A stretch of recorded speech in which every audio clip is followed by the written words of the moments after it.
this is a very interdisciplinary series with contributions from education, literary studies, ICT, linguistics, semiotics. So very mixed series of lectures, and we think it's very fit to start with the world of education, which our speakers today are meant to represent. It's very fit to start with the world of education for an opening section of an educational series of lectures. And also it's a very special time for the role of digital tools in education. And it's certainly a time that has attracted our attention very much to the need to develop appropriate literacies for a multiplicity of tools and a multiplicity of situations. And this is certainly a topic that our speakers today are particularly fit for. I'll be very brief because none of you is here to listen to me. We're all here to listen to our speakers. If you want to learn more, my suggestion is that you go to their website, the New Learning website, where I found a wealth of materials on their project, on what they call their learning journey, which I read with a lot of interest, tracing their research interest from curriculum design for cultural diversity to literacy and multiliteracies, civic pluralism and Australian multiculturalism, because they both were active in Australia for a long time, although they're now based in the US. Workplace cultures, new media, new learning, analyzing academic knowledge systems, and new environments for assessment and learning. Lots of interesting things. They're both professors in the Department of Education Policy, Organization and Leadership at the University of Illinois at Urbana-Champaign in the US. Mary Kalantzis has also been Dean of the College of Education at the University of Illinois, and before then she was Dean at the Faculty of Education, Language and Community Services at RMIT University, Melbourne, Australia, President of the Australian Council of Deans of Education, and many other key positions in Australia. With Bill Cope, she's co-author and editor of a number of books, including New Learning, Elements of a Science of Education for Cambridge University Press, Literacies for Cambridge University Press, The Pedagogy of Multiliteracies for Paul Graves, and a two-volume Grammar of Multimodal Meaning, Making Sense and Adding Sense for Cambridge University Press this year. Bill Cope, as well as professor at Urbana-Champaign, is also adjunct professor at Charles Darwin University, Australia. He's also director of a Common Ground Research Network, a not-for-profit publisher and developer of social knowledge technologies. And he's also held key positions in Australia. I won't list them all. His research interests include theories and practices of pedagogy, cultural and linguistic diversity, new technologies for representation and communication. His recent research has focused on the development of digital writing and assessment technologies with the support of a number of major grants, US Department of Education, Bill and Melinda Gates Foundation, National Science Foundation. The result has been the CG Scholar Multimodal Writing and Assessment Environment. Among his publications are edited volumes on the future of the academic journal and e-learning ecologies, and a book co-authored with Kalantzis, Toward the Semantic Web, Connecting Knowledge in Academic Research. Today they're here for our small program talking about parsing multimodality towards a transpositional grammar. I'll leave the floor to you. I think Mary's starting. Word to you. Thank you. Thank you, Marina, for a very generous introduction. And can I say congratulations to all of you for continuing these journeys of discussion and exchange in the Zoom world. Certainly education has changed, and we all live almost daily in this Zoom environment, and it's a curious place to be, and we don't know how long we'll be here and what it'll mean for what we used to do and what we're going to do in the future. So Congratulations to all the students who are there and all the faculty members. And thank you for being interested in what we have to contribute and asking us to be part of this conversation. So we're going to put up our PowerPoint, which is also part of the Zoom experience now, and I'll introduce, so you have to allow us to share the screen. So we'll do that now, Bill. No, we can't yet. So someone needs to. Somebody needs to host disabled. So you need. We're hosting. Oh, we're hosting. Very good. So what we'll do Negotiations is, on the fly. Let me get down here and get this here, and I'll go. There we are. Okay. And let me just get it up onto the screen. And we're ready to go. All right. It doesn't move past that first slide for some reason. I don't know. The arrow doesn't. Yeah, so you have to go back and go to the second slide. I found that something in that first slide. All right. So let me just get it back up to full screen again, just a moment. Yeah. Okay. This one. Here, Bill. Yep. Great. Okay. Okay, so there you go. The behind the scenes become front of the scenes in this environment. So we're talking about multimodality, and I want to just begin a little bit about how we came to this to our understanding of the power and importance of multimodality in our world for meaning making. So almost. See, it doesn't move forward, Bill. I don't know why. I don't know why it doesn't move. I think you can't use all the whole screen then, Bill. No, folks. No, I tried it before. I couldn't figure it. So I think you'd better just leave it like that. Let me just clean it up a bit so people are not looking at too much rubbish. All right. Let me go here and pull this out. Just okay. You can keep going while I'm. Okay. All right. Just a moment. There we go. That's better. That doesn't move either. We'll just have to do it manually. No, it won't. Let me just see. Oh, there it goes. All right. The arrow will move now. Oh, okay. All right. Yep. So almost, and Bill said it's a bit embarrassing to remember how long ago, almost 27 years ago, we got together with a group of scholars to initiate what we then call the Multiliteracies Project. What we did, we came together thinking that the issues of performance in schools, because we were interested in schools at that time, the gaps between those who were performing and those who were struggling, despite all our careers and everything that we had done as academics, the gaps were getting bigger. So we came together in New London. Bill and I brought together a number of scholars who are listed here. We put our personal identities outside the room and tried in a collective way to think about what the future was going to be like. How were we going to prepare people to be effective into the future? And we came up with the manifesto, which we put in, was published by the Harvard Ed Review, which was called A Pedagogy of Multiliteracies, Designing Social Futures. So we were trying to think about how we prepare adequately all learners for a world that was coming. And at that point, we had three things we wanted to say. First, that meaning making was going to be what we called particularly in education around the term of multiliteracies. Why did we say that?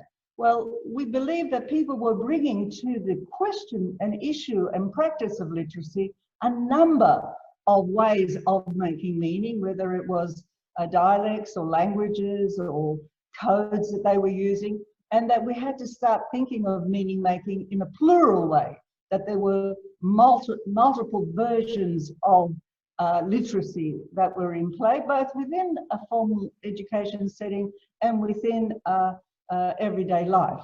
And with that understanding, we came to the second understanding, was that variability was the main feature of meaning making. not standards, not canonical, not structures, rigid structures, but meaning was variable in different cultural, social, and domain-specific contexts. And we argued then, way back then, that these differences were becoming more significant to our communication environment. And that, of course, led us to multimodality, because it wasn't just different languages and different registers and different modes of engaging, but different modes, actually different types of meaning making through writing, through oral communication, through visual, through audio, gesture, tactile, you name it. These modes were becoming more important, particularly as the virtual and the digital was allowing us to connect with each other across these different modes in powerful ways, and sometimes more powerful than the written linguistic modes that we were all very used to. So what does that mean for us as educators? How do we come to understand a world of multiliteracies where variability really matters and multimodal meaning making is key to the world? We're still having trouble, Bill. I'm going to stop sharing and share a different way. Just give me a moment, and I'm going to share, see if this works. I'm going to share full screen, okay? And then what I'm going to do is change that to full screen. Let's see if that works now.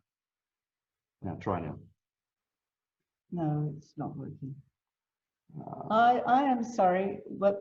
And by the way, look, we are the hosts now, and I hope somebody else is letting people into the room. I'm getting a message to let people into the room. We should actually probably be the co-host, not the host, but let's not worry about that. Let me just see why that won't come on. Okay, that's not going to work either.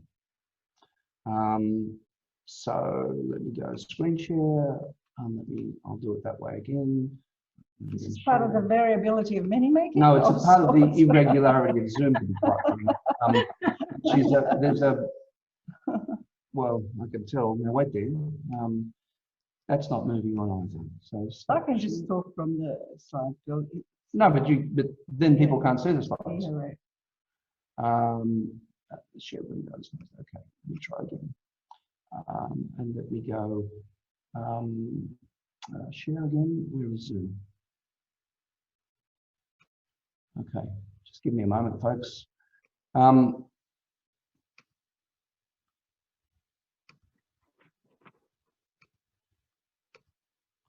Now let me just try now and see if this works. No, it's not going to move. Just go back and just do it manually, Bill. It won't go manually. No, not with the full screen. This is not the full screen. Okay, well then just click through the slides on the side. That doesn't matter. There are 3 people waiting to enter the room. If someone is the host. Now that worked for some reason. There's no reason, I don't have any explanation as to why that worked. Oh, by the way, can I interrupt with a couple of tiny Zoom stories? Am I allowed to do that? Yeah, right. Right. One tiny Zoom story is the story of how Zoom was made, which is it's just a horrible, horrible hack which breaks a lot of security things inside browsers. And the person who did it used to work for WebEx and had this idea to create a hack and stole WebEx people and went off and created it. So it's a classic hack story. But the other little Zoom story that I wanted to say, this is a little cultural reference for you, is the Aretha Franklin song, Who's Zooming Whom? Have a listen to it sometime and look up Aretha Franklin. Is that what I said? Yeah. Aretha Franklin, Who's Zooming Whom? And look up what zooming means. Anyhow, we're going to go back to Zoom, having just cursed it. That's not a very good thing to say. Anyway, so if the points that I just made matter, if multiliteracies, variability and multimodality matter, what grammar?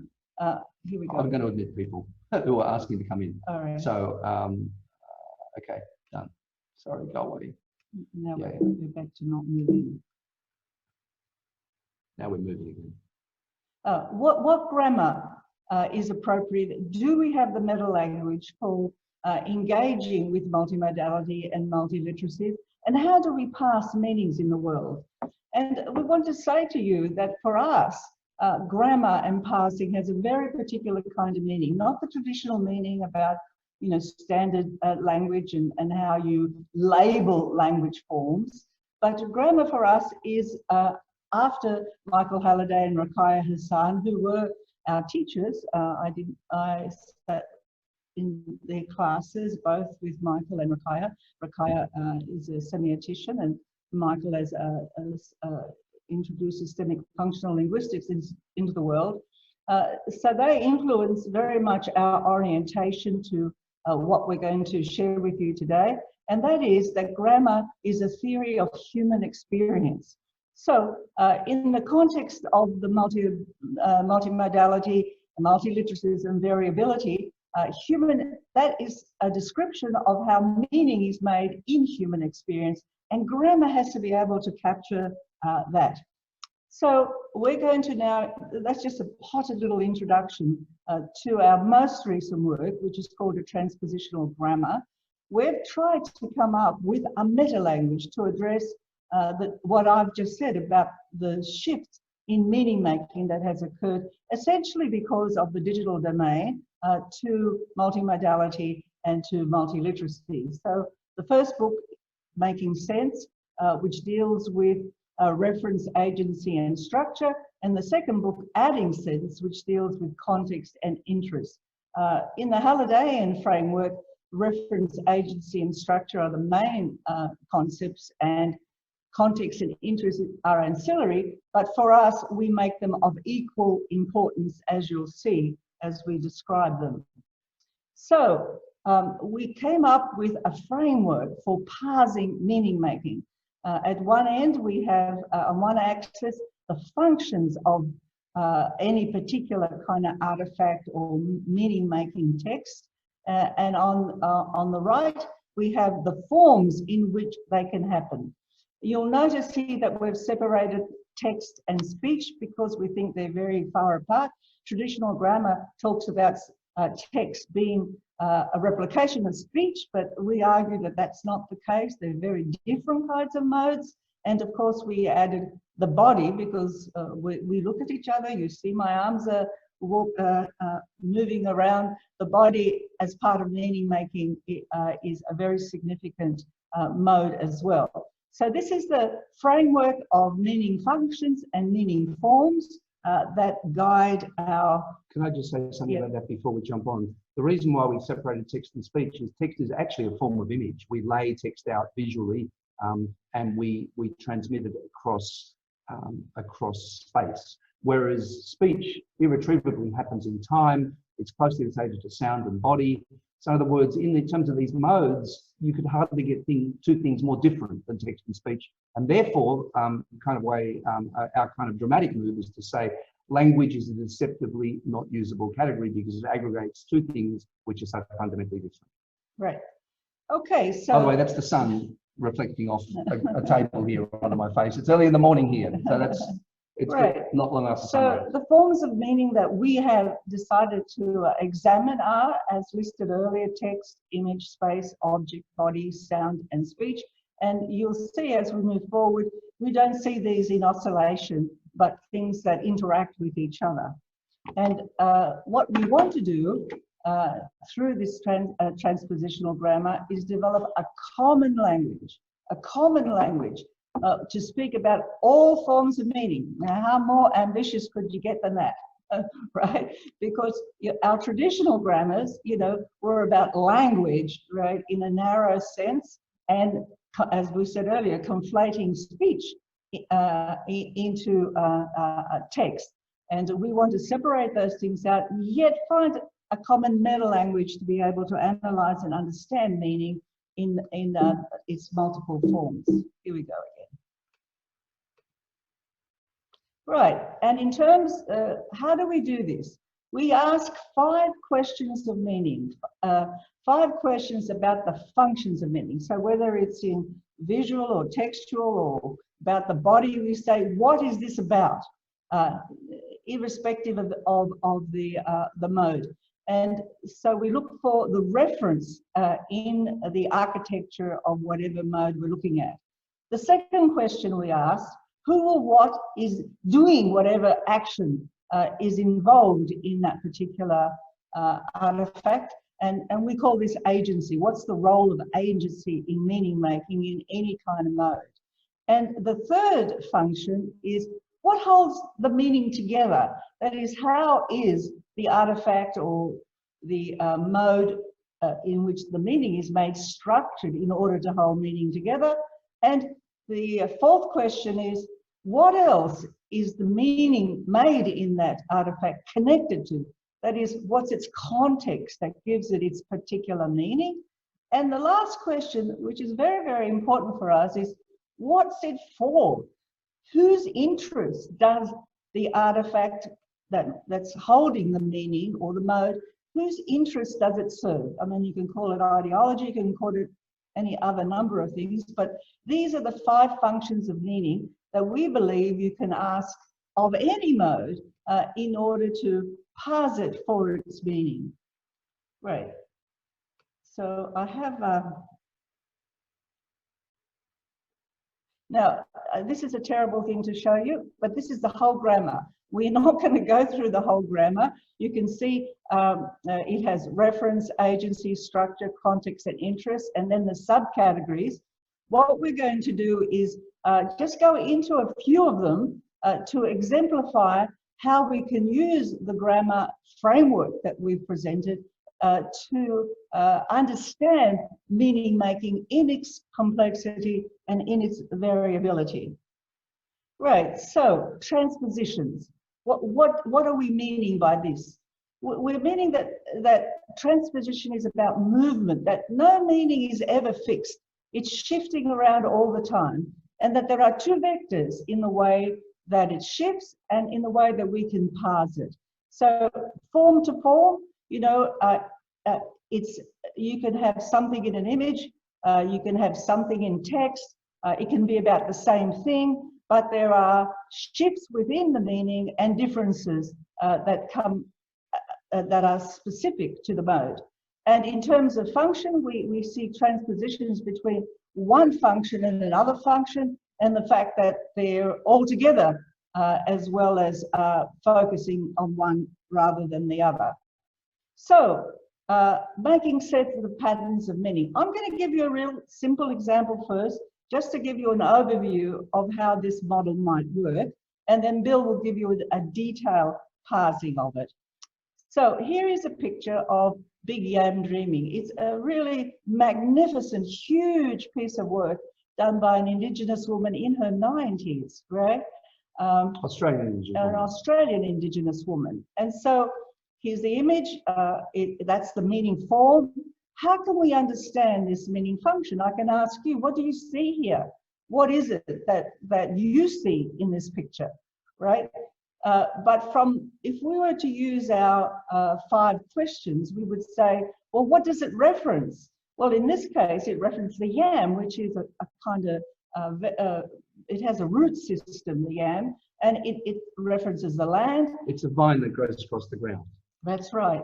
And the which produces this fruit, which Indigenous people eat. Right, which sort of like a vegetable or fruit. Mm-hmm. But it's not just about the fruit, it's also about the person, it's about the artist herself.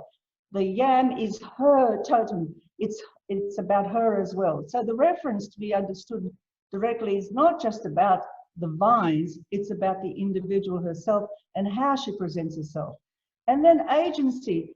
In this particular image, the land speaks to the artist, right? And she then renders that speaking in the work that's there.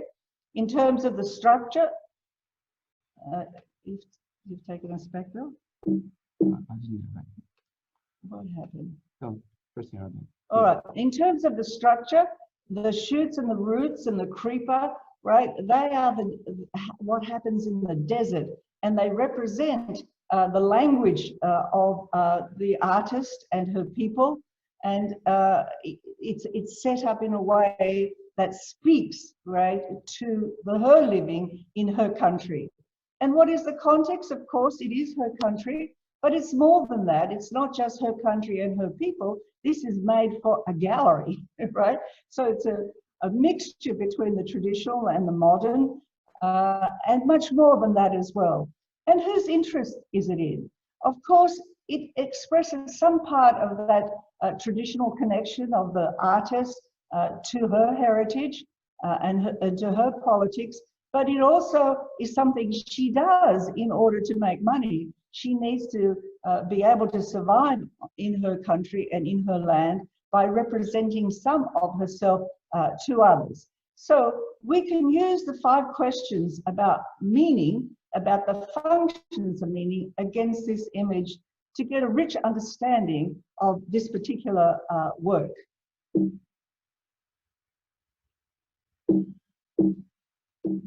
Try now.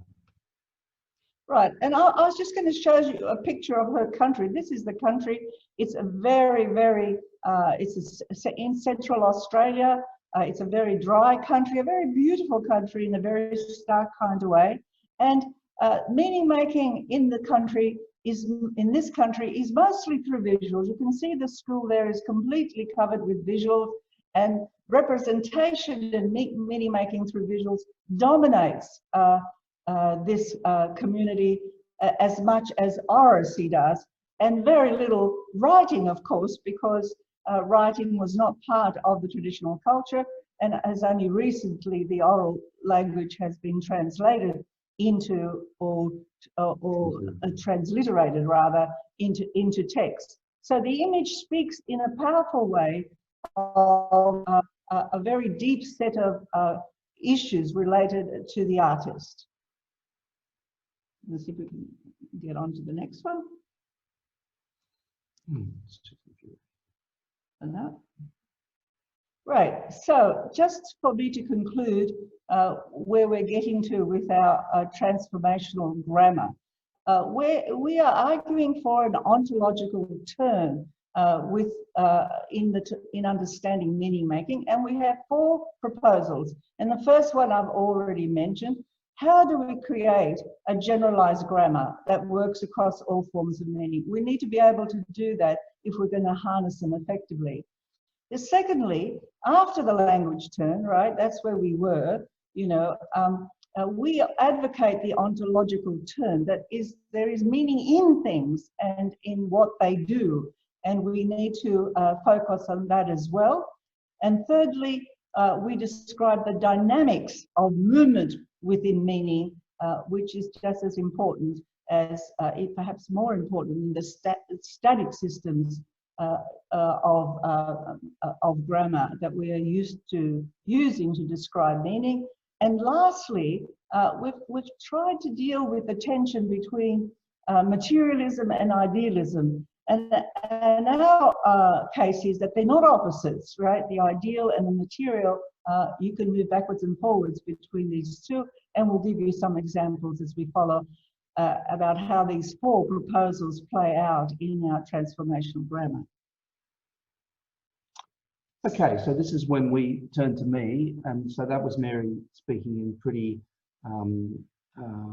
synoptic terms about the overall schema. I'm going to get concrete now and give some examples.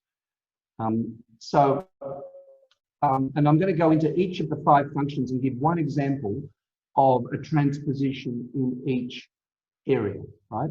So an instance is a single thing. Mary is a singular person who has a name, which we give a proper noun to give her a name. This is in this is in reference. So in referring to the person Mary, she is an instance of a concept, which is a person. She's a person, and that person, her personal could be categorized in a whole lot of ways, as a woman, as a professor, as whatever. But those are things which are singular in the world and things which are concepts. This is the idea that we're working at. So in static structuralist grammar, the way we dealt with this is singulars and plurals, right? And an image, what we do is often we have realistic pictures of something which is absolutely singular, or iconic pictures which represent concepts. So our idea is that we want to, instead of using, we want to have a terminology that can describe both text and image. And what Mary and I have done in these 2 books is, we're actually historians by training, is we've all the time tried to go back to the root of things, to the heart of things, the beginnings of things. And one of the, or two actually, of the most powerful people, the most important people in the invention of modern visual conceptualization, dealing with plurals and images, if you like, if you want me to use a language term, was Otto Neurath and Marie Reidemeister, who established in the 1920s the Museum of Society and Economy in Vienna. And this is a photograph of Otto Neurath. Again, I want to focus on the singularity of this artifact. It was taken when he was involved in the Bavarian Soviet of 1919, taken in 1919, and it happens that the photographer who took the image became Adolf Hitler's sole photographer or preferred photographer, only official photographer. And here it was taken during the Bavarian Revolution. Later on, this particular image is labelled the Jew Neurath. So there's something deeply singular about Neurath in this category. But this is the iconography that was constructed in this space. So these are these incredibly beautiful visuals which we now recognise as multiplicity. So when you're walking through an airport and you see an aeroplane symbol or a person symbol, which is the bathrooms, that these are about concepts which may be instantiated. And this is a visual play in terms of building this instance concept distinction. So these, actually the person who actually drew the drawings was a modernist artist by the name of Gerhard Arndt as well. So what we have in the world today, which is kind of interesting, I'm going to jump to the digital world now, is we have a world of incredible instantiations, a lot of which are in this form. So on the left, we have here a bag going through the airport, which is given a long number and it's got a barcode, which is practically not memorable. So the world of proper nouns in the digital world has become incredibly precisely specified. So Mary Kalantzis, we could call a proper noun, but in fact there's more than one Mary Kalantzis in the world, and to identify her specifically, we need other identifiers, driver's license numbers. Actually, we have unique identifiers, which is how we really count, which is an email address, a unique identifier. A cell phone number is a unique identifier. So this is actually grammatically, in the digital world, a process that we call instantiation. And what's interesting, and this is our argument about the separation of speech and text, is in the digital world, a lot of these things become unspeakable, right? So in fact, I can't remember my driver's license number and I can't remember my passport number. By speakable, we mean things that you can actually say in oral conversation. Reading a text, which is me reading out my passport number to write it on a form, is not actually oral in the sense that I've got to read to write to get that. So what's interesting about this world is that in the digital world, text has become even more different by virtue of this naming. And by the way, in our definition of text, we include numbers. The number there, CA095, da, da, da, da. When if I've lost my bag, I can go and read the number out, but there's no way I can ever remember it for the purposes of speech. Then on the right, what we have is actually not an instance. Well, the picture is an instance, but actually it's a concept, which is the barcode on the left is for these chicken of the sea sardines, of which there might be tens of thousands of instantiations, which is the particular sardine can that I take to the checkout. So what we have is these systems of conceptualization of stuff in the world. But in fact, what's interesting is this naming of this concept, which is otherwise known as a product in this product naming system, and it's unique. The product is uniquely named. So we have these elaborate systems where sardine is a type of food and a supermarket is a type of place where it's kept. And so we build these elaborate taxonomies where these nameable concepts are then kind of instantiated. When I get to the checkout, it's a single instantiation of this particular chicken of the sea. And occasionally what we do, if something's particularly valuable, we put a serial number on it, which is instantiation. My mobile phone has a serial number, which means that it's not a good idea to steal it. I was just saying, go back to the first slide. Yep. Yeah, back. Here, right. So this is the contrast that Bill made initially about our transpositional grammar. there's more specificity around the example of what the reference is if we talk about instance and concept rather than in singulars and plural, because this world allows for the transposability of very unique and very complex realities in the different modes. And the transposability is Mary is both an instance and can be considered as a conceptualization. Her person, her name, her picture, and so on, because she might be statistically in this picture, and that's the way we would conceptualize her if she was a child getting a school meal in Vienna in the 1920s. And of course, what we have out there in the world is, I kind of like this, I found this image on the web, is this world of, every single web page actually has a number. We have this world of deep instantiation that's going on. And in fact, the numbers are so unreadable, unspeakable that we give them URLs which become relatively memorable, but by the time you're into Facebook, they're not at all memorable. You just have to copy and paste them. This is text. These are new text practices, which are kind of interesting. So that's one example. Back to reference. Next example, back to reference. I'm still in reference. I'm going to give another example. We did instance. We did instance to concept. And by the way, I'm only doing selected transpositions. But actually, the point is about these things being simultaneous and movable, right? That Mary is always ready to be a person, right? And personhood is always ready to be instantiated as Mary, right? And we can move backwards and forwards. It's about movement. So classic structuralisms are about, and in fact, the image here that we've got looks like a structuralism, as we put things in their little spots in the taxonomy. But we're actually trying to subvert this image by saying it's actually about constant movement. These things are always being moved. So entity and action. Well, look, nouns and verbs. Nouns are entities, verbs are actions. And how do we do that in pictures? Well, in pictures we have objects, and we can also have vectors. If it's a moving image, we can see something moving. If it's a still image, we can project a vector in terms of its movement. So what we want to do is, part of this is building a language which can cross, right, in this case, text and image to describe these distinctions. So I'm going to give a few examples now. I'm sorry, I'm going back to here. I'm letting people into the room, by the way, which is why I'm getting into trouble here. So, in fact, as I said, Mary and I are historians. We're interested in the beginnings of things, where things come from. One of the people who begins building modern discourse in a profound kind of way is Isaac Newton.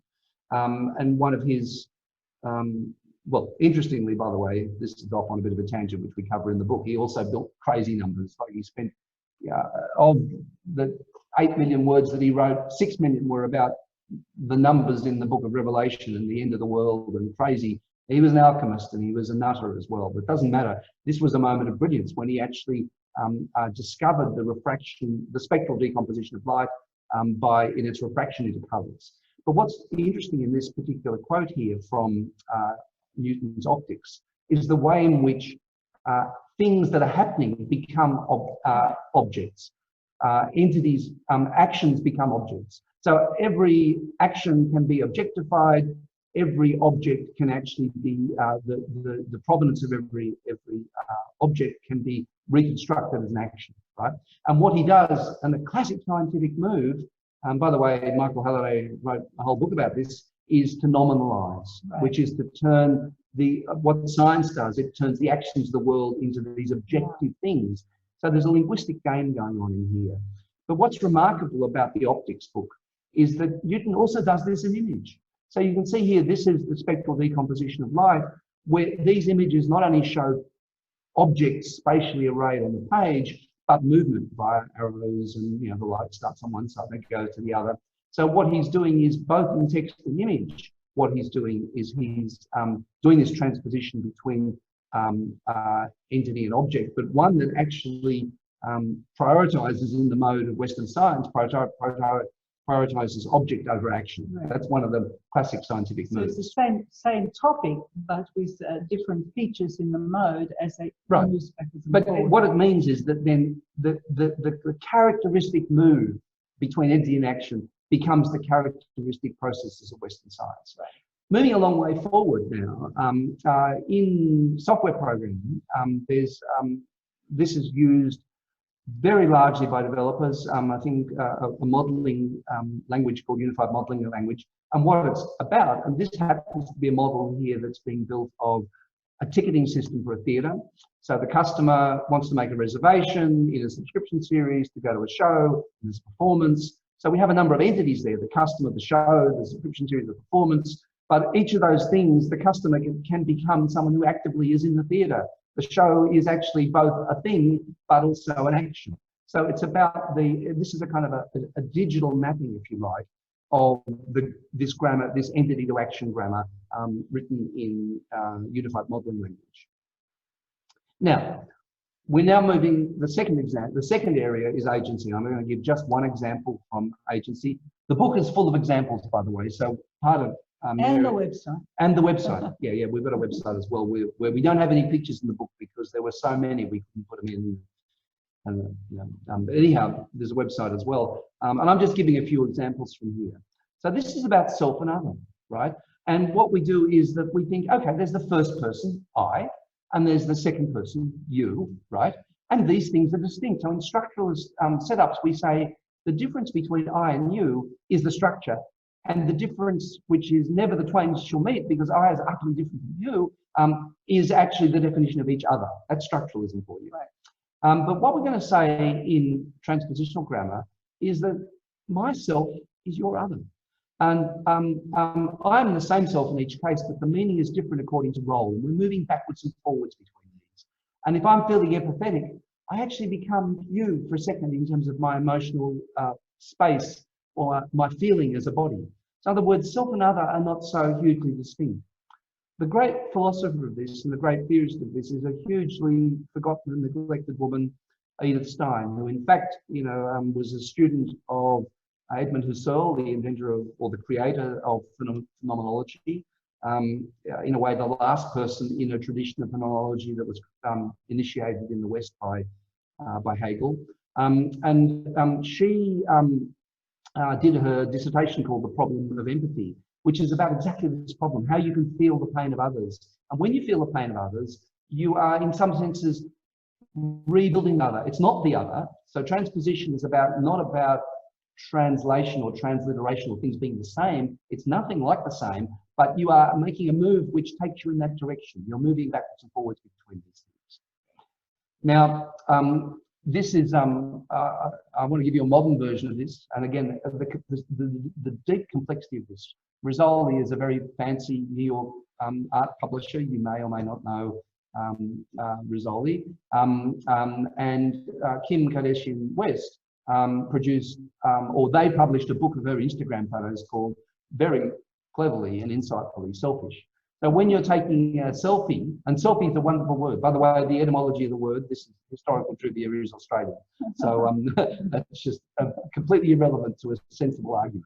Anyhow, selfish is really brilliant because, this holding the camera out to take a selfie, it is the self, but it's an externalization of the self. And when somebody else sees it, it's their self, not yourself, right? And also, when you're doing that, the other person who's on Instagram is, for the moment, positioning themselves as if they were you, or you were that camera looking at you in the other place. It's complicated. In other words, it's not a straightforward separation between self and other. Now, so certainly in her case, it was selfish from beginning to end. Yeah, and so so it's both self and selfish. Yeah. So in other words, the point we're making here is that what we say in language is there's first person and there's second person, I and you, but in fact it ain't that clear. But also we can do I and you in images in the way that people do in with selfies in Instagram and social media and wherever. All right, moving on to the third one now, and I'm just giving structure. One little example. The third of our functions is that we talk about material structures and ideal structures, the relationship between the two. So in structuralist grammars, we have materialist systems. So B.F. Skinner, the behaviourist, his magnum opus for his life was a book called Language. And in fact, one of the tragedies of his life, he's a very problematic, complicated person, is that the first review by Noam Chomsky demolished the book and demolished behaviorism as a reality. He didn't go away though. It didn't go away. It didn't go away. But nevertheless, you know, this great book that he'd been working on for decades, Chomsky demolished in 5 minutes. And in a way, it's another whole argument, not entirely fairly either. Whereas idealist systems, which are saying that there are, you know, in the structures of our language, the structures of our ideas, are things where the world is formed, of which Kant and Descartes are classical examples in the Western philosophical tradition. And Chomsky does that in linguistics, because he says, look, you know, the only things we mean are things which are hardwired into our brains as language, and nothing else is meanable. So what we say, whereas what Skinner was saying was, it's the behaviours of the world which form our language. Right. Neither of them survived intact. Neither Chomsky nor Skinner are surviving, I don't think. So, but what we want to argue is that meaning is a play between the material and the ideal, where the one can exceed the other. Well, what do we mean by that? Well, here is Lewis Carroll's Alice in Wonderland, who's just a remarkably wonderful modern person, because what she does is she goes into the world and discovers things which are unimaginable, things which are strange, things which where the world speaks to her. But also she's a girl who's able to imagine, to actually go beyond the materialities of the world. So she's both sensing the world as a set of material realities, but imagining, well, what does that mean? And taking things a little bit further. One of the great, I mean, Deleuze, who's a problematic person, our relationship with Deleuze is pretty complicated. But nevertheless, Deleuze is also a Alice enthusiast, as we are. And he parses Humpty Dumpty, where you know, Humpty Dumpty doesn't have, is both a material and an immaterial person or character in Alice. And the blurring of the two is a continuous effect. Here's another lovely Alice image. This is Salvador Dali, and there's Alice down the bottom with her skipping rope, and the insanity of the queens who are doing funny things with each other, and so on. But I want to make a big jump from that. And I'm going to go to some work that Mary and I are now doing in medicine. So I'm going from Alice and this play of the material and the ideal, and I'm going to give an example here around medical ontologies. So one of the things, and so this for us, the business of the play and the material is the business of something that we call ontology. What structures of meaning are immanent in the material world and discoverable, and what structures of meaning can we imagine and create and try to apply to the material world, and that either there's got to be a connection between the two and the one can exceed the other. So on the left here is a student at our university who's actually doing a case study of diabetes. And this is a tool, an ontology building tool that Mary and I have been building with some developers here and some people in computer science at the university, where in fact we can specify what's going on in terms of these elaborate structures of meaning which have been built in the world around medical schemas, types of disease. The biggest one is the International Classification of Diseases, which has sort of been around since Florence Nightingale.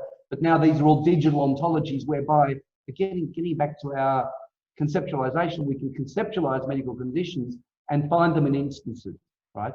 And we do that via this play of material and the ideal. So what we might do in this process is that we might find things which are undiscovered in the material. You know, we're living in this COVID crisis at the moment. There's a whole lot of things we don't know about it, but the meanings of that darn virus are actually being realized every day in our bodies, even if we don't know what the meanings are in them yet, and we're working on it and we're finding stuff out and whatever. And we keep contributing we're finding to the new ontologies. Things. But the thing is, the meanings are actually in those material things. They're in our bodies. They're in things that are affecting us. And the undiscovered is something that we can then conceptualize. We can then build. We can then perhaps find something new and throw it in the ontology. COVID-19 mightn't have been something which fitted very neatly, and we've got to reconstruct our conceptualization of the world. But also what we can do is we can find potentialities in the ideal. The best example in recent times is, you know, the Higgs boson event, which is now a material thing because somebody found the darn particle, but for a whole long time, it was just a theory where we imagined the possibility of it, right? So in other words, the ideal can exceed the material. So this is, again, a fundamental aspect of meaning, and between Alice and medical ontologies, we can see it happening. Context. Context, number 4. And I think I'm doing reasonably well in terms of time. So again, this is our kind of theory of context. And one of the aspects of context that we're talking about is something that we call participation, the way in which we participate in meanings. This is a contextual thing. This is you know, the role of players in this process. I'm just going to do representation and communication, the connection between representation, transposition, which is there's actually, these things are different, but they easily, the one necessarily becomes the other. And in fact, what we argue is the one is always begging to become the other. Nothing's stable, it's about to become the other. So I'm going to define what those two things are in a second. But firstly, the context idea in Halliday and for us comes from Malinowski. This is this quite marvelous image of the white anthropologist with the Trobriand Islanders. And what he said was the meanings in the boat, the meanings in the sea, what people say about these things is only comprehensible contextually in terms of the whole of these people's, what he called context of situation, which then becomes a key idea for Halliday in the Hallidayan grammar. Now, the thing is, in the Hallidayan grammar, context sits outside the meaning, around the meaning. For us, context is one of the deeply important and integral aspects of the meaning. So, in static structuralist grammars, often there's not a distinction between representation and communication, and I'm going to define those now, which become language-centric views. But what we have here with inner speech is talking to yourself essentially. You know, and I'm using the Vygotsky concept of inner speech, but also Colin McGee's notion of mind sight. There's a wonderful book by Colin McGee called Mind Sight, which is I can, in my mind's eye, visualize something, right? And what I'm going to do is I'm going to get you to visualize something in a second. But before I do that, what I want to do is I want to say, look, this is the distinction. Representation is stuff which is meanings to myself, and communication is meanings for others. And those two things are radically different from each other. And the question is, what I do in every act of participation in meaning is I do some representation of myself, which may never get beyond that. I may never communicate it, or it may be something that somebody notices without me meaning to have communicated it, which is they notice my body language, or they read a note that I've written to myself or something or other.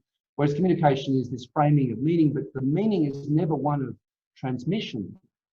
It's one of interpretation, where the meanings are never the same. Right. So actually, Mary and I in the book, we argue with one of your Italian greats, Umberto Eco here, who effectively considers failures to communicate as or non-communication or as kind of aberrations in the communication process, the meaning process. But what we say is that's normal. What's normal is the fact that you are always reinterpreting something, reframing something, and it's never what I communicate. It's got a provenance, a connection to what I've communicated, but there's been a transposition. So we've got this transposition, representation, communication, interpretation. Part of the problem of contemporary politics. Yeah, don't mention contemporary politics. Okay, so let me just get on to the next slide now. And for some reason, we're going again. There we go. So this is Vygotsky's inner speech. And one of the incredible things about the Vygotsky inner speech concept is that what, small children talk out loud to themselves, but by the time they move to inner speech, they're saying something which is actually more different from externalized speech. It's not explicit because it relies more on context. It's predicates without subjects. The only reason why I need a subject on a sentence is so I reference you to what I'm talking about. But when I'm talking to myself, all I need is a predicate, right? So in other words, what Vygotsky does, which is absolutely brilliant, is talk about the radical differences between representation and communication. But of course, there's a lineage. But when we move from representation to communication, there's a shift going on. It's the same thing we're meaning, but we're meaning in a different way, and the meaning then becomes somewhat different in the process. For each person. Now, if I said to you now Eiffel Tower, right, you would conjure up in your minds an image of the Eiffel Tower, and it almost certainly wouldn't be this one. This is a picture, in fact, that I took a whole lot of years ago, and it was on a foggy day. You probably didn't think of that, and it doesn't have 100 years celebration of the Eiffel Tower up the thing, and it wasn't through in winter with leaves. So what happens is that in the world of mental representation of things that are not with you, These are very different from my communication of this with an image, where you might be able to see particular struts in the tower, which in a mental image you don't. So again, the equivalent in image of the move, Vygotsky's move from inner speech to outward, sort of explicit speech in image, is the difference between mind sight, which is mental images, and actual visual images, which might be actually seeing the Eiffel Tower, or it might be my picture of the Eiffel Tower. So that's the parallel between the two, and the reason why we want to apply these ideas of representation and communication across different modes. So, and lastly now, last example, so we're kind of, then we're done, is that interest is a kind of a theory of the purposes of things in the world, if you like, which is things don't exist. I do things for a reason, even if it's a casual reason or a thoughtless reason, or there's always reasons in things, and there's reason, there's kind of meanings which express various forms of interest. So why are we doing this? We want to blow your mind about traditional static grammars. yeah. Which is, by the way, this is our rhetorical intent. But I want to draw the distinction here between what we call... And you will be either resisting or following or curious, because no matter what we want to do, what you want is going to be in perhaps alignment or opposition, or might shift over the hour that we're together.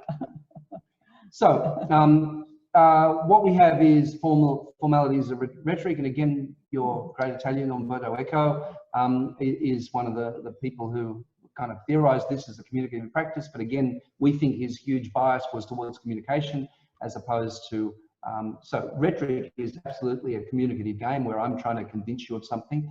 But what we're interested in here is the interplay and the movement between rhetoric and something we call reification. So this is absolute rhetoric, and it's rhetoric, complicated rhetoric.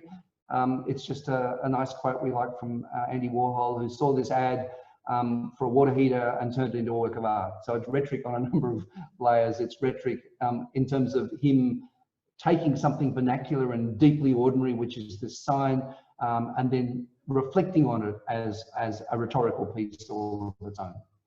And here's another example. I'm going to move now to Walter Benjamin and the Paris arcades. So the examples I'm going to give now are essentially about shopping. So here we've got walking down an arcade, and there are two things happening. One is there are signs outside the arcade. This is the price, this is the whatever. But also what we have in the window is we have commodities where the meaning is in the object. The meaning is partly framed by the space, the meaning is in the object. So we have rhetorical things in the forms of the signs in the arcade, and these were the Paris arcades that Benjamin was talking about from the 19th century, which by the time Benjamin was writing and Germaine Krull, his friend and colleague, was photographing them, were looking pretty run down. Now this is the meaning of a shopping centre, and again we have a piece in the book about this. In fact, while Otto Neurath was doing his stuff in Vienna, another Viennese person by the name of Victor Gruen was an architect there, and they all had to leave, of course, when the fascists came to power. And Gruen comes to the United States and becomes the inventor or the creator of the modern idea of a shopping centre. And in fact, the photo on the right is the world's first enclosed shopping centre from the 1950s. And this is a pilgrimage that Mary and I took. I mean, I'm an anti-shopping person, but I had to take a pilgrimage to Gruen's shopping centre, where in fact what happens is the spatial framing of public spaces and commercial spaces, the objects that are in the window. In other words, the meanings are actually in spatial configurations which are not rhetorical. They're actually reified. They're actually built into the objects themselves.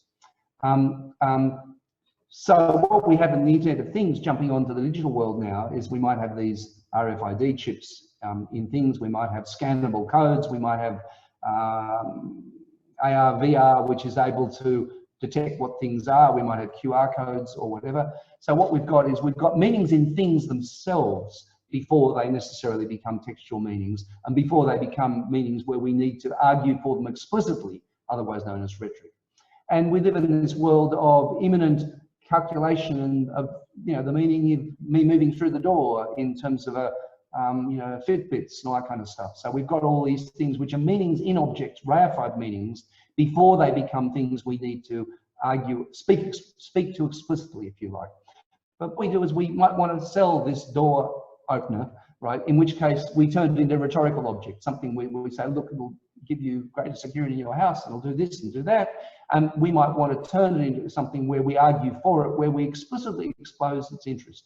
And a point vis-a-vis reification and rhetoric is the difference and the movement between explicit expressions of interest, rhetoric, and implicit interests built into things and into texts and into images and into everything else. So here we've got this world where you know, these meanings are being picked up all the time, and so on. And here we have Google. This was a long story, but these are all these kind of crazy, over-the-top neural translation machines where Big Brother is watching us all the time because these meanings are being read and recorded, meanings in things, which become deeply powerful in this world of the Internet things and the like.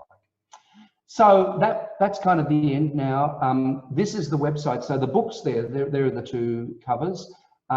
This is our website, meaningpatterns.net, and we've got lots and lots of images there, hundreds and hundreds of images, in fact, because there were too many to put in the book, like I said. And the final thing is we also, the platform that we mentioned before that we've built, which is kind of, we call a social knowledge platform, Common Ground Scholar, cgscholar.com.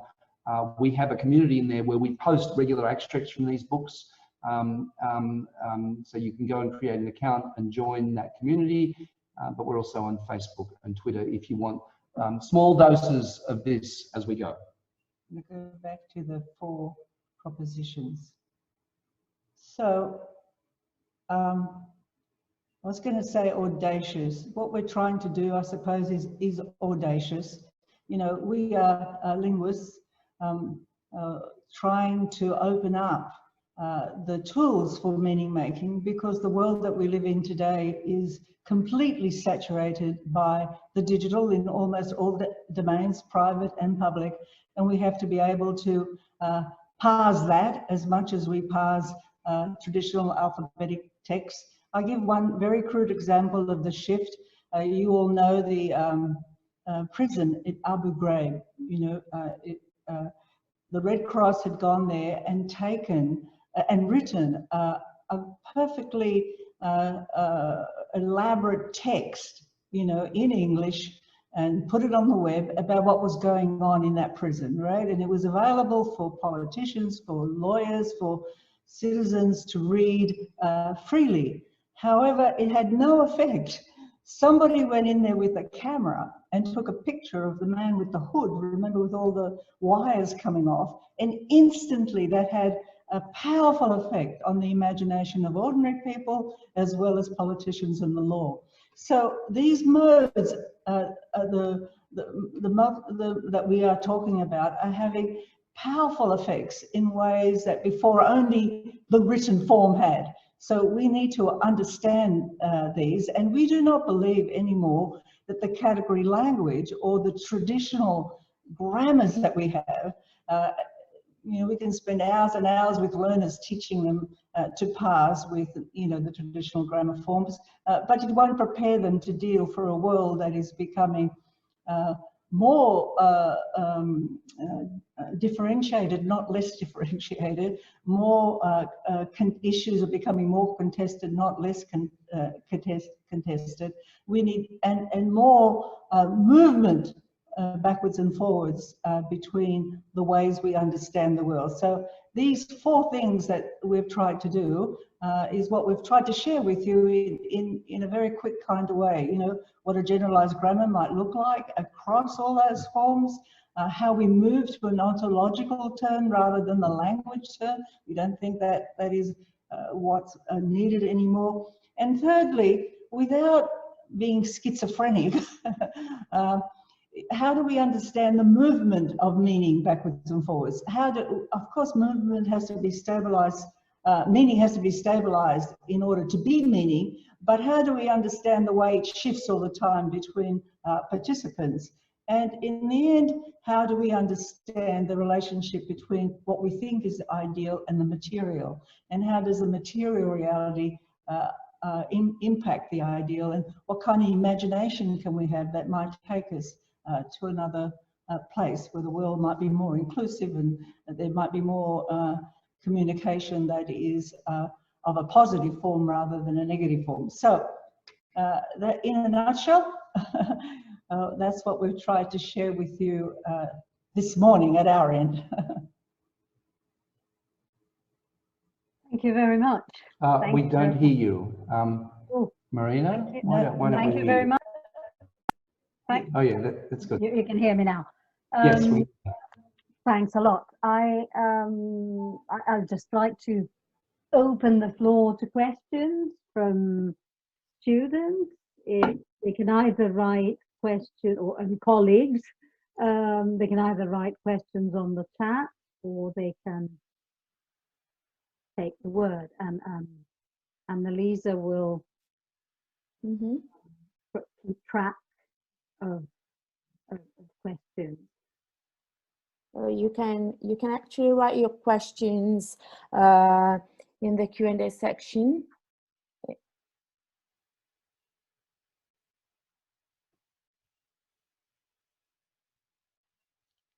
Maybe I'll just start with a comment, as students might need to take some time to write that they can speak to. Now, one is a very wide question. It's probably more of a comment than a question, and that is, what I really appreciate in your view is this attempt to create a terminology that works both for language analysis and for the analysis of visual text. What I'd like to hear from you is perhaps something more, if you could elaborate on how the two in a way integrate, because I can see that we can use the same category for the two aspects, but in a lot of texts nowadays, it's not just image and not just text or speech, it's a mixture of everything, and it's this multi. So this is one thing. I'll add a second question, and then perhaps I'll leave one at a time so we don't forget them. The reason why we put the two together is they do the same thing, but they also do different things. They complement each other. So the image adds something to the text, and the text adds something to the image. And the reason why we put them together is for that reason. So yeah. But we have a grid, which I haven't, I think I only showed you in the first form, where the 5 questions, the 5 functions against the modes, right? But of course, meaning is sometimes in multiple modes, right? Not just one mode, and particularly now on the in the digital environment. But nonetheless, those 5 questions and their subcomponents, right, in the grammar that we're produced, is a way to parse that meaning, right? So you can use the same questions, right, to parse text, image, body, etc., both in their singularity and both in their multiplicity, right? So it's those key questions, right, which come from the Hallidayan systemic functional linguistics grammar, but as we said, we included context and interest because we think they're equally important as reference agency and structure, right? So the framework is there, and I think I gave you the little example with how you might use it with the yam picture, right? But you could take any multimodal composition or any artifact in any mode and ask those 5 questions, right? And you will have a more complete understanding of the meaning than if you just said, well, it has clauses, there's subject and object, it has nouns and verbs, it has, right? So what does a traditional grammar give you? It doesn't really give you meaning, does it? Right? It gives you labels for particular representations, right? And we want to get to meaning, what meaning is, right? And meaning needs to ask those 5 questions always of in any mode. So that's what we've contributed. But of course, we have in writing the books, which took 4 years, we have established a set of criteria, you know, against those 5 questions, which go deeper than just the 5 questions. Now, we're presenting it to you, and it's novel. I mean, it doesn't have, you know, it's, what can I say? It's an innovation that we have thrown into the linguistic world. There are precedents for it because other linguists have talked about, like Gunter Kress and others, about the movement of meaning, right? And many have talked about multimodality, but we haven't had a coherent grammar for parsing it. And that's what we've tried to offer you. And then to show you the examples from the range of philosophers and theorists and linguists that informed the macro design that we've put forward. Marina, does that help? Okay. No, please. I noticed a question in the chat, but we can come back to that. Or Marina, you had a second question, or someone else had a question? I did. There's, well, I can probably throw it in because I think it's related to the next one. I just thought I would have liked you to elaborate a bit on the notion of the ontological term. But I see that the next question is also on the medical. I thought that was a very intriguing bit. So perhaps you can add a bit more on the turn to the next question, which I think Annalise is going to read. Yeah. Okay. I'll go on. The ontological term. I've got to remember these things. Go on, Annalise. Okay. Could you please explain a bit more the part of medical ontologies where you said that we can discover meaning patterns in the real world? Okay. Right. So I'll explain that. Maybe what I might answer the ontological term first. Right. So here we have Chomsky, who says that meaning is all in language, and language is hardwired into our brain, and therefore we kind of project these meanings onto the world via the language that we use. And what we had in the 20th century is the language term, which said everything, you know, the way we think, the way we understand the world is framed by language. Well, what this leaves out, it leaves out sight, it leaves out meanings in objects, it leaves out meanings in bodies and gesture. It leaves a lot of stuff out to prioritize language like this. So what we say and is... the idea of grammar as a philosophy of life. Right. So, so what we say about the ontological term is that, in fact, ontologies is being, right? What are the meanings in the world, right? And we might express those meanings in image, we might express them in speech, in text, and whatever. But when we do, by the way, all those meanings are not just this abstract thing that you can put into grammar trees, which is what Chomsky does. They're actually materialized, you know what I mean? And the materialization of meaning in text is a very different process from the materialization of meaning in speech, right?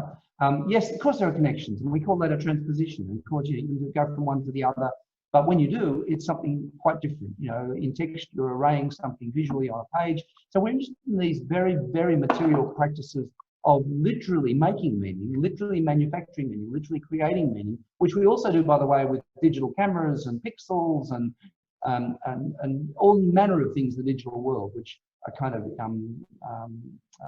you know, characteristics of our times. So that's what we mean by ontological, which are, there are meanings in things, there are meanings in you know, in a cup, in our bodies, in what we do, in the world itself, and we move backwards and forwards between these meanings. And when we use even things like speech and language, they're material artifacts. The material artifacts affect the way they mean. That's what we mean by that. Now, with the thing about medical ontologies, what we do is we have bodies that have conditions, right, which we might call medicine, some of which we don't know and we don't understand and are yet to be found out, right?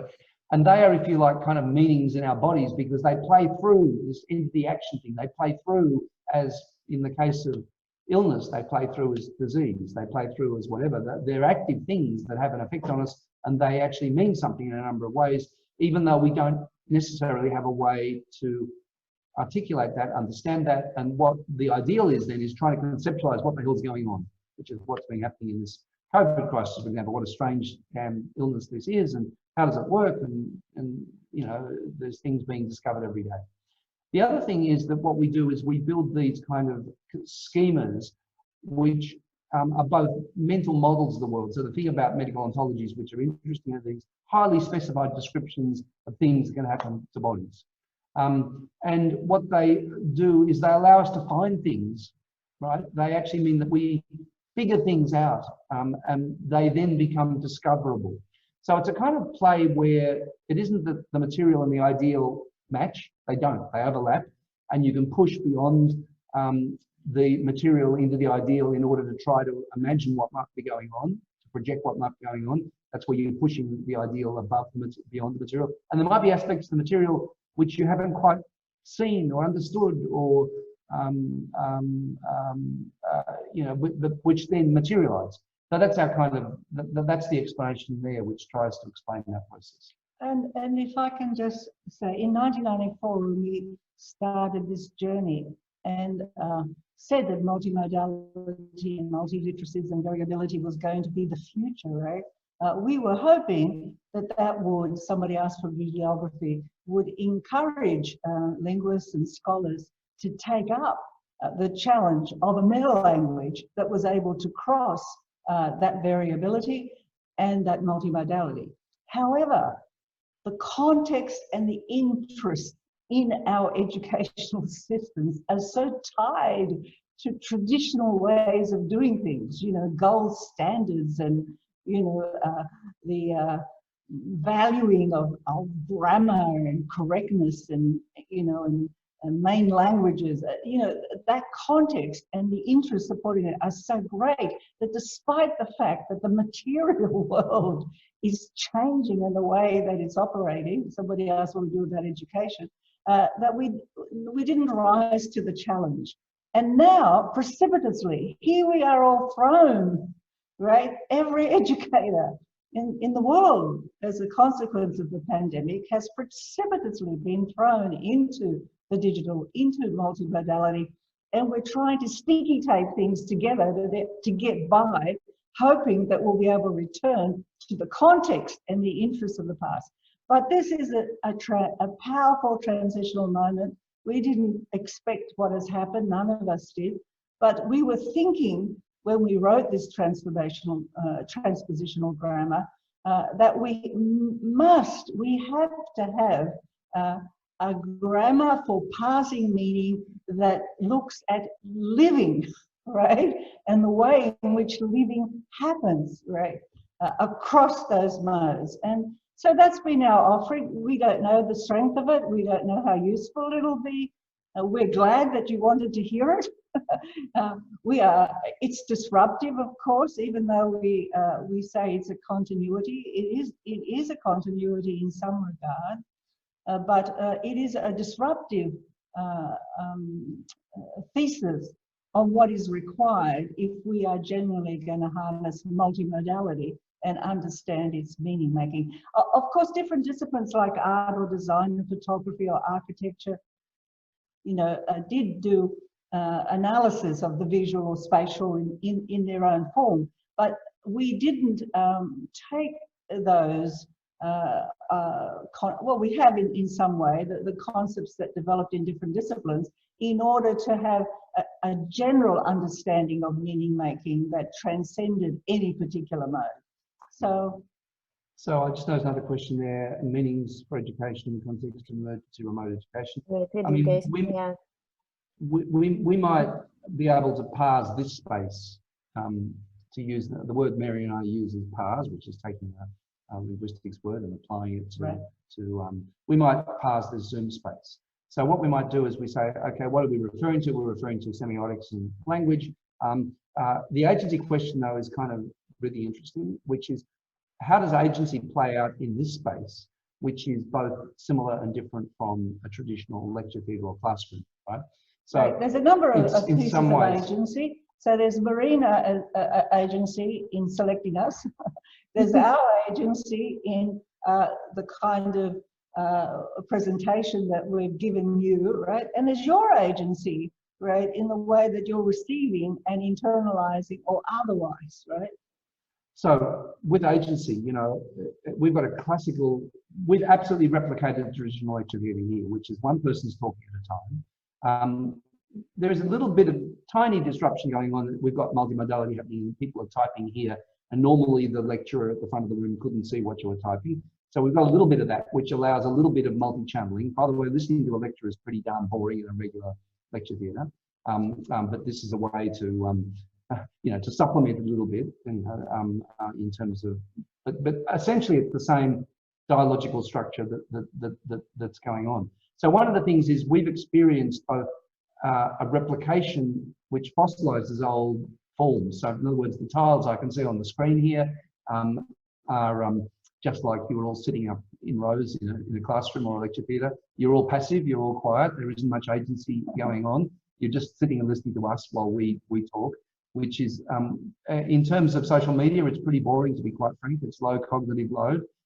So we've replicated that. We've done a few little things that are different. The other thing we've done, we could have probably recorded the live lecture, but we often didn't. But now it's so easy to press the record button, you do. So it can become asynchronous as well as synchronous. So to actually compare the similarities and differences across those kind of forms of meaning, if you like, the lecture compared to Zoom, we can ask those 5 questions. Now, the big question then is the interest question, which is how in this environment has the balance of agency between the lecturer or teacher and the student listener changed? And the answer is, I don't think it has much, to be quite frank. So in other words, if we regard traditional pedagogy as, well, traditional pedagogy in our kind of facetious view, it's not facetious, serious view, to be quite frank, was also invented in Italy, by the way, by St. Benedict, who said it become the disciple to sit and listen. You know, I can't remember the whole quote now. The teacher speaks and the disciple listens. That's right. So you know, the modern monastic tradition created this strange discursive form of one person talking and everyone else behaving themselves and listening. I mean, nobody's putting comments down the side here and saying, "Oh, that's ridiculous. I don't," you know, blah blah blah blah blah. You're all being very, very well behaved. So, in other words, we can say, we can parse this in terms of the balance of agency, which becomes the interest of classical modern pedagogy. So we can do that.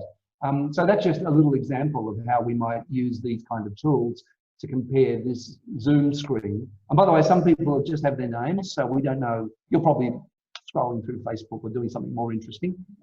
In a normal lecture theatre, we would have, well, I suppose you can scroll through Facebook in a normal lecture theatre as well. So in other words, you know, we can take apart what's going down here as a set of human relationships, asking these questions. So the person who asked about education, what Bill just described is, yes, the digital has affordances, many affordances.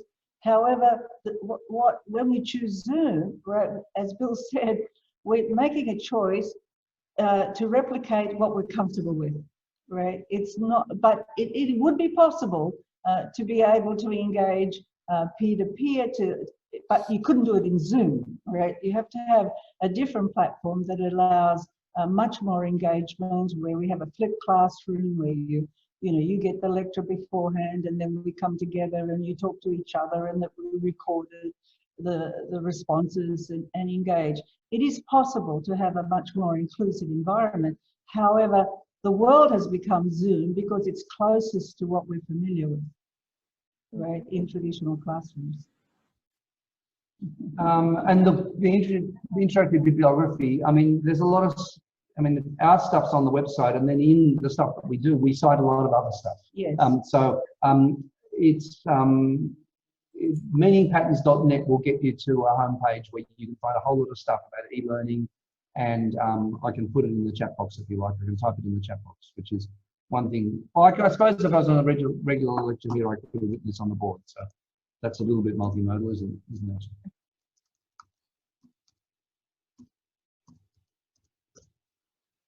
Sorry, that didn't turn out as you are. Well, we hope some of you who are grad students are adventurous enough to go into a wider understanding of meaning making for the future and for your own times.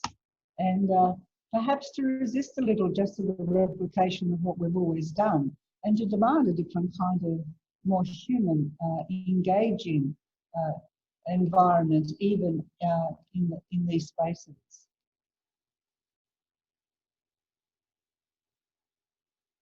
Any other questions? They're all comments? silent. See, that's what happens in these spaces. Yeah. We've been writing about this, by the way, in the whole e-learning space, and about what are the problems with these e-learning spaces. They don't have to be like this. They could be different. Anyhow, the only thing it did do, it gave us an opportunity to say in 40, 50 minutes what in the book took us 700 pages. Yeah. On the website takes us 400 or 500 pictures. And how do you deal with new knowledge? It takes a long time to assimilate new knowledge. I know we think education is always about new knowledge, but we come in with our interests and we come in with our prejudices.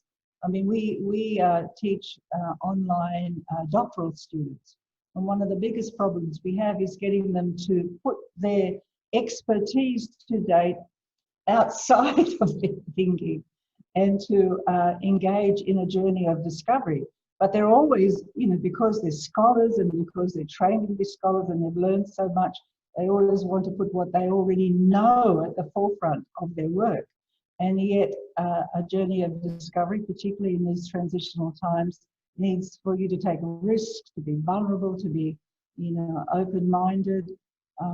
So we understand the dilemmas that students have who want to get through their qualifications and in the fastest possible way. But don't be shy. You are shy. Perhaps I can answer for some of the Italian students. Italian students don't often ask too many questions, which doesn't mean that they're not thinking, but and that they haven't come up with their own silent questions, found some answers, other answers. Perhaps they'd be thinking, oh, I need to read that because I've understood a third or a fourth of what they said. But I'm sure that certainly and also, yes, the idea of analyzing life, as you said, Yeah. through the same categories is certainly fascinating, but needs to sediment a bit. It's something that we all have to. Well, I'm sure Italian scholars, like Greek ones, I'm of Greek background, are very philosophical also in their orientation to the world. So they have to think deeply. Whereas in the American context, American students will give you a comment before you start talking. Not even bother with a question. So yes, context is very different.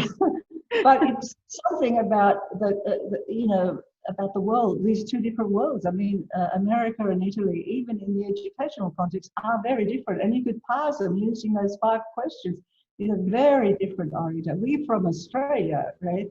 And coming to the American context, we found it exceedingly different, right, as to be teaching in this environment, because American students are very opinionated from birth. It's encouraged. It's encouraged, to choose what you wear, to choose where you go, choose what you eat, choose what you think, choose what you're prepared to be open to, and that is, deeply ingrained in the ideology and habits which flows all the way through. So to be able to parse meaning across all those questions matters. Like, you can't get a proper meaning. It's not that Italians and Australians and Americans and Greeks are genetically different. It's not. It's the context, it's the interest, it's the structure, it's how agency plays out. It's, it's how all these functions of meaning making come together to create certain ways of being in the world. So, yeah, it's interesting times that we're in now. change? We've got 5 minutes. Come up with questions or comments. No questions and no comments. Well, it's good to see that most of you have stayed the distance. That's very good. Yeah. And there's Vincenzo with a hat and a gun and a yellow shirt. That's the technician. The technician. Oh, that's the technician. All right, he needs the gun. He needs the anonymity. Vincenzo hidden behind. It's a strange message he's sending. Yeah, right. Well, if you're in America, it's a scary message. Yes, not these days, no. Oh. It's more of a joke, I guess. Yeah, I suppose so. So you guys all doing well there where you are? I'll just ask that question. You're all safe and healthy and not, in here in Urbana-Champaign, you've probably heard our university has invented a swab, so all students get tested twice a week. All professors get tested every week. You can't go in unless your app shows that you're being tested. Very different way of living. Our community. Mind you, there's a lot of cases here and a lot of deaths too. 30. We had 40,000 students turn up, of course, for classes from all around America. The incidence of the disease in that community really, really high. It's when it doesn't seem we're ever going to be going back to something. We're not quite sure what the future is, but certainly it's a very weird, surreal time here. I don't know, you guys are over the worst? Well, or getting back to the worst, who knows? Yeah. But, well, we're getting a bit worse now after a good summer, but for example, our university hasn't gone back to teaching in presence. I haven't seen the lot for quite a while. Tempted to say, oh, nice to see you again after the summer. Because so you're not teaching in person? No still. teaching in person at university level. Schools have gone back, but Modena has left universities like this because we tend to have large groups. Right. So we have a young participant in Michael's little boy. Actually, one of the nice things about Zoom is people's babies jumping on their laps and their dogs barking. So that's there are a lot of horrible things about Zoom, but that's the nice thing. May the world get better for your little fella. Let's hope. Yeah. I got rid of my dog because otherwise she's outside, because otherwise she'd be here jumping on and looking at the screen. All of us being at home for work and for education does change the meaning of what we do. It really does. We're all at home, right? Yes. And it puts us in a very different frame of mind. I did read somewhere that there are now clothing advice for Zoom. Like before, we used to have clothing advice for going to work, wear a suit, etc. Now it says make sure your neck is shown, right? Don't wear anything right up because you need to have a neck. Have a nice bright color. Wear makeup if you can. And so there are the codes now about how you appear. Oh, and the lighting. You must have good lighting, of course. So, and your frame of mind is certainly different when you're at home, right? Yeah, in your kitchen, in your bedroom, or in, the context makes a difference to how you engage. And as Bill said, a lot of our students multitask while they're doing this as well, because lectures are boring.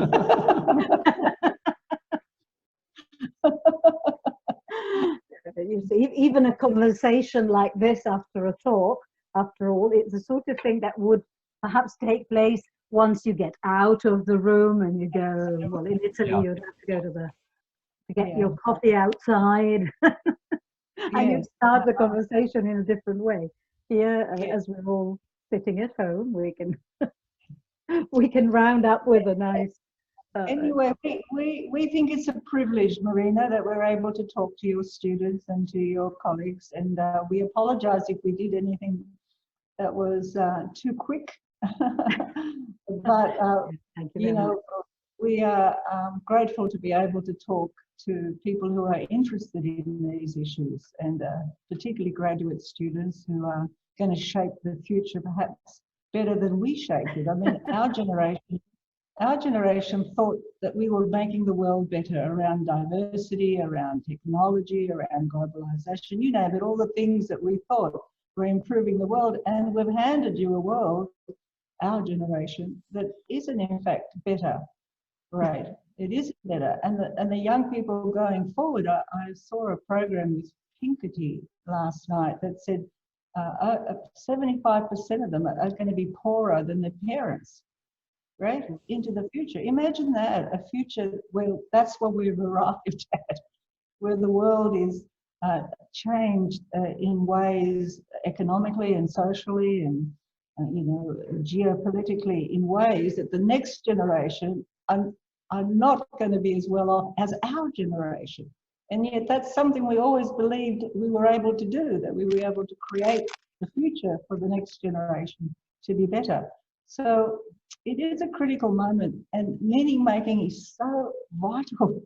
How we make meaning across disciplines, how we make meaning in the world is more important than ever, right? And the tools that we use are not adequate to the task so far, because it wouldn't be as bad as it is, whether it's the planet or the economy or international connections. So I have to apologize for the babies and the young people, but hope you have the courage, all you wonderful students who are investing their lives in understanding the world. Yeah. Well, there's, I see, well, in the chat there's, it's up. We're done, Marina? I think, yes, I think you've given us a lot of input, and I really thank you on behalf of everyone else, but I see that people are thanking you in the chat as well. You've given us a lot of food for thought. We'll just have to eat slowly and go over the text perhaps and study the text, and we've got the references. And thank you very much. And we end with the Zoom wave. Oh, I go like this. See you then, folks. Bye then. Thank you. Bye. Thank you. Thank you, Bye, Mary. everyone. Thank you, Bill. Bye. Bye.